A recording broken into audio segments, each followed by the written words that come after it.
வணக்கம், இது அறுசுவையும் ஆரோக்கியமும். இன்றைக்கி நம்ம சேனலில் டேஸ்டியான ஒரு ரவா ஸ்வீட் எப்படி பண்ணுறதுன்னு பார்க்கலாம் வாங்க. இந்த ஸ்வீட்டை பண்ணுறதுக்கு நம்ம ஒரு 2 ஸ்பூன் அளவுக்கு நெய் சேர்த்துக்கலாம். இதில் இப்போது 100 கிராம் அளவுக்கு ரவா சேர்த்துட்டு நல்லா இந்த நெய்யில் வதக்கி எடுத்துக்கோங்க. நெருப்பு வந்துட்டு ஸ்லோவாகவே இருக்கட்டும், சிம்மில் வச்சு நல்லா வதக்கிக்கோங்க.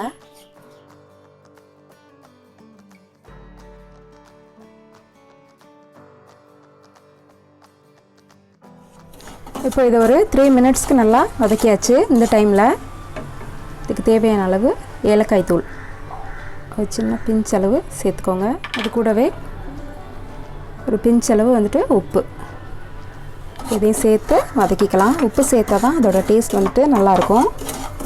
அதனால் கொஞ்சமாக உப்பு சேர்த்துக்கோங்க.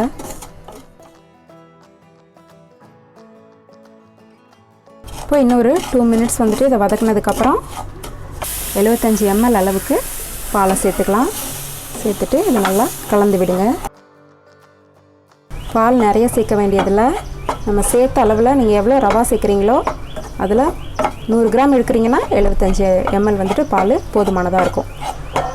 இப்போது இந்த பாலெல்லாம் இதை நல்லா உறிஞ்சிடுச்சு. இப்போ நம்ம ஸ்டவ் ஆஃப் பண்ணிக்கலாம். இது பார்த்திங்கன்னா தெரியும், ஓரளவுக்கு வந்துட்டு நல்லா வெந்துடுச்சு. இந்த டைமில் நம்ம ஸ்டவ் ஆஃப் பண்ணிக்கலாம். இப்போது இன்னொரு கடாய் எடுத்து அதில் நம்ம சுகர் சிரப் ரெடி பண்ணிக்கலாம். 200 கிராம் அளவுக்கு சுகர் எடுத்திருக்கேன். இதில் 250 ml அளவுக்கு தண்ணீர். இது வந்துட்டு நமக்கு கம்பி பதம்லாம் எதுவும் தேவையில்லை.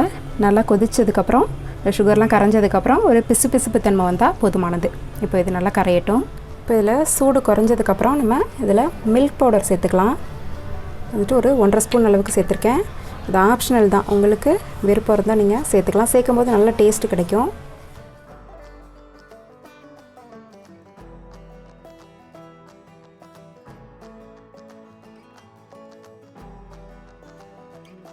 உங்களுக்கு ரொம்ப ட்ரையாக இருக்க மாதிரி இருந்ததுன்னா இன்னும் கொஞ்சம் நீங்கள் பால் சேர்த்துக்கோங்க. நான் வந்துட்டு காய்ச்சின பால் தான் சேர்த்தேன். ஸோ அந்த பால் நீங்கள் இன்னும் கொஞ்சமாக சேர்த்து இதில் கலந்துக்கோங்க. இந்த மாதிரி நல்லா உருண்டையாக பிடிச்சிட்டு உள்ளங்கையில் வச்சுட்டு நல்லா அப்படி ஒரு ப்ரெஸ் கொடுத்துருங்க.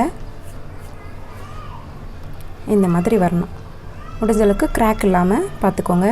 இதே மாதிரி எல்லாத்தையுமே நம்ம உருட்டி எடுத்துக்கலாம். இப்போ எல்லாத்தையுமே ரெடி பண்ணி எடுத்தாச்சு. இப்போ சுகர் சிரப் வந்துட்டு ரெடி ஆகிடுச்சான்னு பார்த்துடலாம். இப்போ சுகர் சிரப் வந்துட்டு நல்லா கொதிச்சிடுச்சு. லேசாக அந்த பிசு தன்மை வந்துடுச்சு. இன்னொரு 2 மினிட்ஸ் இருந்தால் இதுவும் கரெக்டாக வந்துடும். சுகர் சிரப் வந்துட்டு இப்போது ரெடி ஆகிடுச்சு. இந்த லேசான பிசு தன்மை வந்துடுச்சு.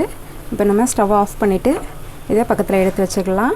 இந்த ரவாலாம் பொரிக்கிறதுக்காக நம்ம ஒரு கடாய் வச்சுட்டு கொஞ்சமாக ஆயில் சேர்த்துக்கலாம். இது நல்லா சூடாகட்டும். இப்போ என்ன நல்லா சூடாகிடுச்சு. இதில் நம்ம எடுத்து வச்சுருக்கதெல்லாம் சேர்த்துக்கலாம் ஒன்று ஒன்றா.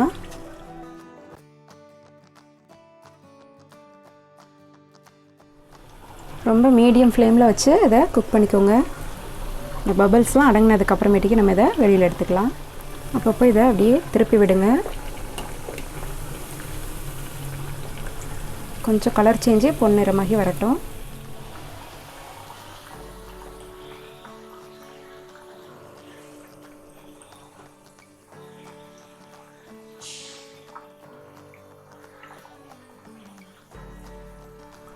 இப்போ கலர் வந்து நமக்கு நல்லா பர்ஃபெக்டாக வந்துடுச்சு. இந்த டைமில் நம்ம இதை அப்படியே வெளியில் எடுத்துக்கலாம்.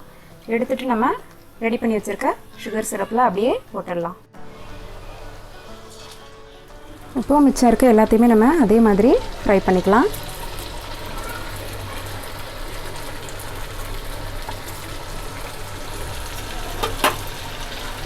சிம்லேயே வச்சுட்டு ஓரளவுக்கு மீடியம் ஃப்ளேம்லேயே வச்சு குக் பண்ணிக்கோங்க. இல்லாட்டா டக்குன்னு கருகிடும். வெளியில் மட்டும் கலர் சேஞ்ச் ஆகிடும், உள்ளருக்கு வந்துட்டு வேகாமல் இருக்கும்.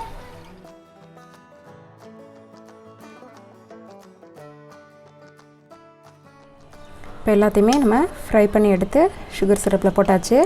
இது வந்துட்டு ஒரு 2 ஹவர்ஸ் அப்படியே ரெஸ்ட்டில் இருக்கணும். இந்த ஜீரா எல்லாத்தையும் இது நல்லா உறிஞ்சினதுக்கப்புறம் நம்ம எடுத்துகிட்டு சாப்பிட்டுக்கலாம். இப்போ இது எல்லாமே நல்லா ஊறிடுச்சு. ஒரு 2 ஹவர்ஸ் ஆகிடுச்சு. இப்போ நம்ம இதை வந்துட்டு கட் பண்ணி பார்க்கலாம். நல்லா ஜூஸியாக இருக்குது இப்போ பார்க்குறதுக்கு. அவ்வளோதான், நம்மளோட ரவா ஸ்வீட் சூப்பராக ரெடி ஆகிடுச்சு. நீங்களும் இதை ட்ரை பண்ணி பாருங்கள். இந்த வீடியோ உங்களுக்கு பிடிச்சிருந்ததுன்னா மறக்காமல் எங்களோட சேனலை சப்ஸ்கிரைப் பண்ணுங்கள்.